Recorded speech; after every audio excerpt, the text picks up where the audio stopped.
സ്നേഹിത, നീ ഇവിടെ കല്യാണ വസ്ത്രം ഇല്ലാതെ അകത്തു വന്നത് എങ്ങനെ എന്ന് ചോദിച്ചു. എന്നാൽ അവന് വാക്കുമുട്ടിപ്പോയി.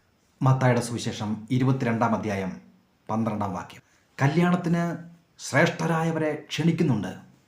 എന്നാൽ അവർ വരാത്ത സാഹചര്യത്തിൽ അർഹതയില്ലാതെ തെരുവോരങ്ങളിൽ സമയം ചിലവഴിച്ചു നിന്നവരെ വീട്ടുടയവൻ തൻ്റെ കൃപയാൽ വിരുന്നിനായി അവരെ ക്ഷണിച്ച് സ്വന്തം ഭവനത്തിലേക്ക് കൊണ്ടുവന്നിരിക്കുകയാണ്. വിശേഷപ്പെട്ട നിലവാരത്തിലുള്ള വിരുന്ന് അവിടെ നടക്കുകയാണ്. അർഹിക്കാത്ത വിരുന്നിന് എത്തിയവരുടെ സന്തോഷത്തിൻ്റെ കോലാഹലം ആ ഭവനത്തിലുടനീളം ഉണ്ട്. പാപികളും ദോഷികളും ആയിരുന്ന നാം ദൈവത്തിൻ്റെ കൃപയാൽ സ്വർഗീയ ഭവനത്തിലേക്ക് ദത്തെടുക്കപ്പെടുകയും സ്വർഗത്തിലെ പിതാവായ ദൈവത്തിൻ്റെ മക്കളായിത്തീർന്ന് അവൻ്റെ എല്ലാ അനുഗ്രഹങ്ങൾക്കും അവകാശികളായിത്തീർന്ന് ഏറ്റവും സന്തോഷത്തിൻ്റെ ഒരു വിരുന്ന് അനുഭവം അനുഭവിച്ച് ജീവിക്കുന്നതിൻ്റെ ഒരു ചിത്രം നമുക്കിവിടെ കാണുവാൻ കഴിയും. നീ കല്യാണ വസ്ത്രം ഇല്ലാതെ അകത്തു വന്നത് എങ്ങനെ എന്ന് വീട്ടുടയവൻ ആ മനുഷ്യൻ്റെ മുഖത്ത് നോക്കി ചോദിക്കുകയാണ്. അർഹതയില്ലാത്ത സ്ഥാനത്താണ് നാം ആയിരിക്കുന്നത് എങ്കിൽ കൂടി യോഗ്യമായ വേഷം നമുക്ക് ഉണ്ടായിരിക്കണം എന്ന് ഈ വാക്യം നമ്മെ ബോധ്യപ്പെടുത്തുന്നു. നമ്മുടെ പെരുമാറ്റത്തിൽ, നമ്മുടെ സംസാരത്തിൽ, നമ്മുടെ പ്രവർത്തന മണ്ഡലങ്ങളിലെല്ലാം നാം ദൈവ പൈതലാകുന്നു.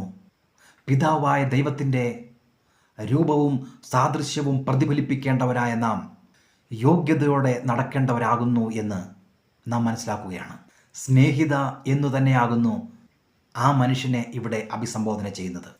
തന്നെ ഒറ്റിക്കൊടുക്കുവാൻ തയ്യാറായി നിൽക്കുന്ന യൂദായോട് കർത്താവായ യേശുക്രിസ്തു സ്നേഹിത എന്ന് തന്നെ അഭിസംബോധന ചെയ്യുന്നതായി നമുക്ക് വചനത്തിൽ കാണുവാൻ കഴിയും. പിതാവായ ദൈവത്തോടു കൂടെ ചേരുമ്പോൾ മാത്രമാണ്, ആത്മീയമായ ഒരു നിലവാരത്തിൽ ജീവിക്കുമ്പോൾ മാത്രമാണ് നാം യോഗ്യരാകുന്നത് എന്ന് നമുക്ക് മറക്കാതിരിക്കാം. നീ ഇവിടെ എങ്ങനെ വന്നു എന്ന ചോദ്യത്തിന് മുമ്പിൽ അവൻ ചൂളിപ്പോകുകയാണ്. അവന് വാക്ക് മുട്ടിപ്പോവുകയാണ്. നാശകരമായ ഒരു ജീവിതാവസ്ഥയിൽ സ്വാഭാവികമായും നശിച്ചു പോകേണ്ടവരായ നമ്മെ അവൻ എല്ലാ അനുഗ്രഹങ്ങളും നൽകി തന്നോട് ചേർത്തു നിർത്തി അനുഗ്രഹിക്കുവാൻ ആഗ്രഹിക്കുമ്പോഴും നാം കുതറിപ്പോയി ശാപത്തിലേക്കും ഇരുട്ടിലേക്കും നാശത്തിലേക്കും വീണു പോകേണ്ട ആവശ്യം ഇല്ല.